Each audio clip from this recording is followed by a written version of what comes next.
Well, thanks very much for being with us for today's France 24 debate. Now, today we are talking about the world's favourite sport, soccer, and one of the world's biggest preoccupations, money. You may well be aware that a big deal is going on right now, one that is expected to bring the Brazilian megastar Neymar right here to Paris. The Qatari owners of Paris Saint-Germain think that he's so talented they are ready to pay 222 million euros and then some to get Neymar out of his current contract with FC Barcelona. They would also be ready to pay an annual salary of 30 million euros. Now, we've gotten used to eye-watering sums changing hands in football over the years, but this deal is more than double the previous record paid last year by Manchester United for Paul Pogba. So, what does this all mean for French football, for the sport in general?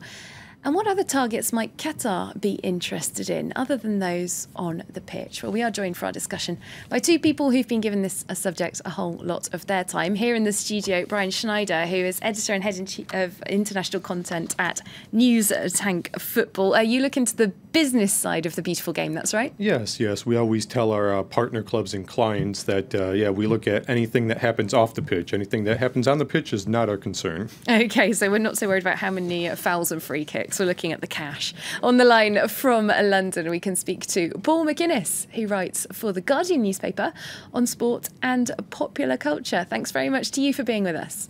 No problem at all.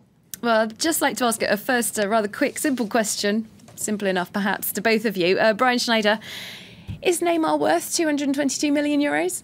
Well, many years ago when I was in university taking Economics 101 class, value is what anybody is willing to pay. So clearly at some level you can say, yeah, he's worth it. If somebody's willing to pay it, he's worth that amount. OK, Paul McInnes, same question. A good investment for PSG? Well, it's a different question whether it's a good investment. I mean, whether it's value, I would probably say no on the pitch. I'm not sure he's a £200 million player.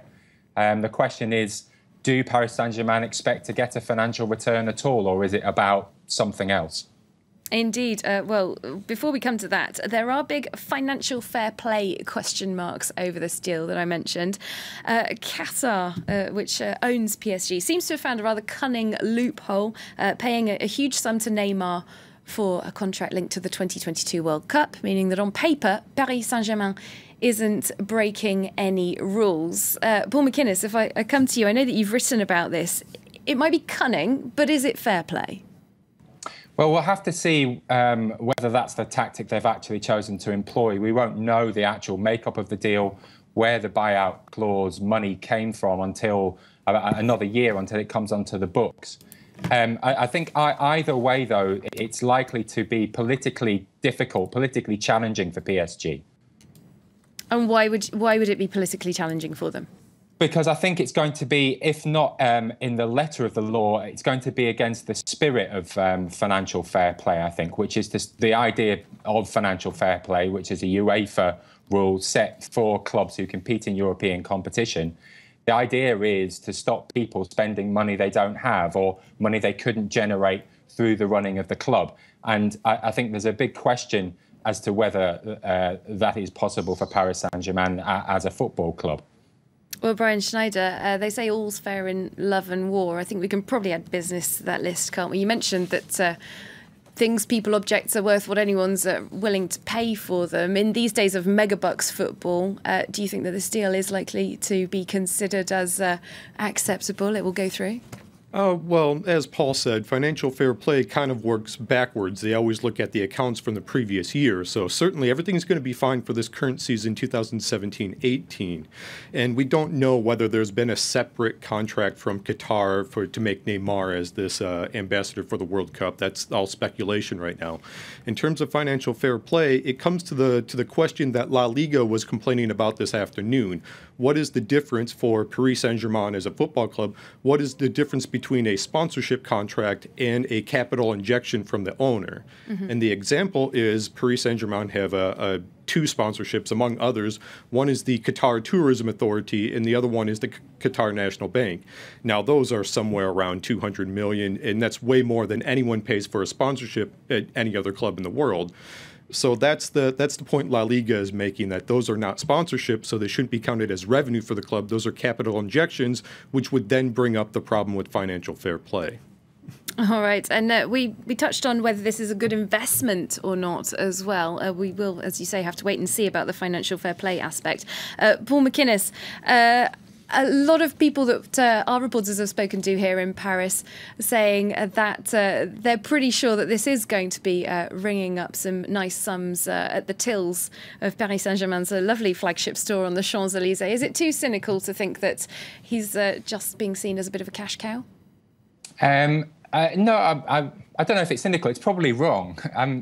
Partly because, they probably will sell a lot of shirts. They won't sell £200 million worth of shirts. And those shirts will also be, most of the percentage of profit will go to the kit manufacturers, who I think are Nike at this moment in time. So in those terms, not. I mean, I think what Paris Saint-Germain want most of all is to be taken seriously as a power in European football. And that hasn't happened, and it hasn't happened for various reasons, but the primary one is because they haven't won the Champions League. I think it's 3-4 years on the trot that Paris Saint-Germain have gone out in the quarter-finals of the competition. So will Neymar be the player who makes the difference that can get them to the final? That's the more live question, I think, about this deal.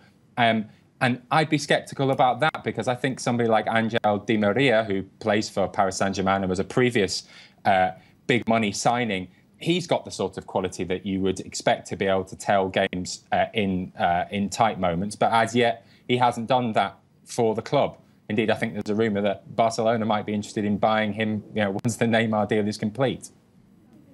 Indeed. Now, Brian, I know you said you don't like to talk too much about the on-pitch action, but in terms of whether this is going to pay off for PSG, for the Qatari investment fund behind the club, as we've said there, they really haven't won any big prizes since the club was bought out in 2011.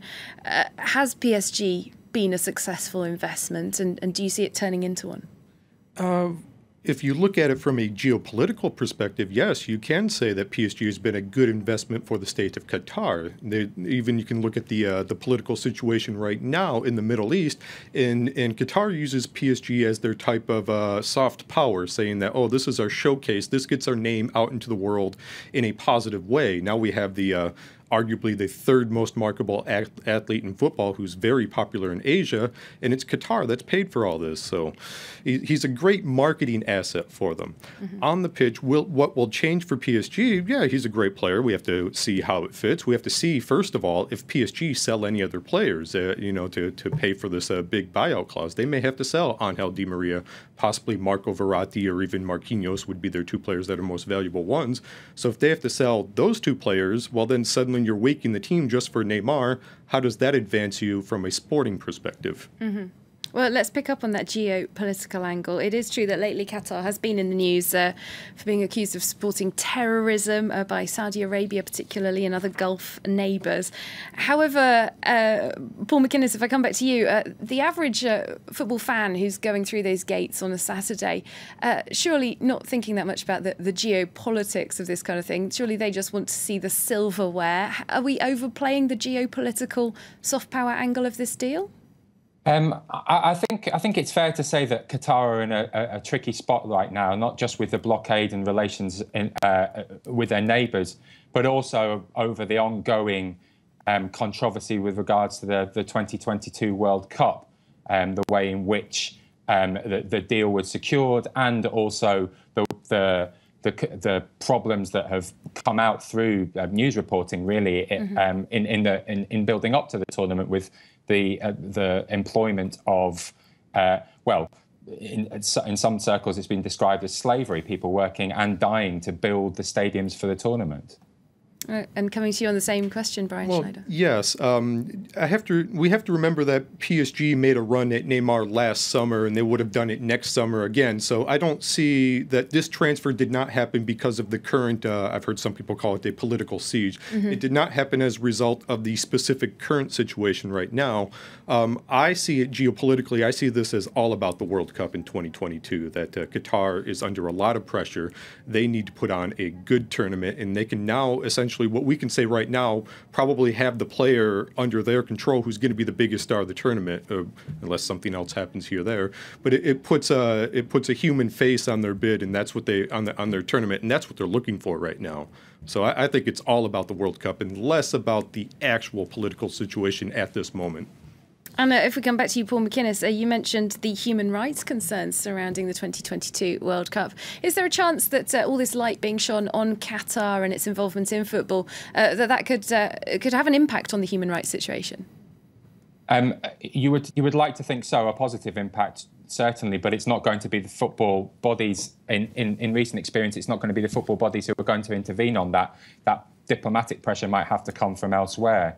I think Qatar really need a good news story, and it's a question of how Neymar plays into that, because I think there's already, coming from this transfer, when we talked about the financial fair play aspect of it, and obviously the resistance from Barcelona and La Liga, the transfer has already left a bad taste in the mouth, which I think puts more pressure on Neymar to be a success on the pitch. Unfortunately, we have run out of time. I just want to ask you both one last very quick question. In a word, yes or no. Paul McInnes, will PSG win the Champions League with Neymar? I'm sorry, I don't think they will. And Brian Schneider? I'll tell you, not this year, that's for sure. All right, so we're not putting any bets on just yet. Thank you both very much for being with us on the France 24 debate.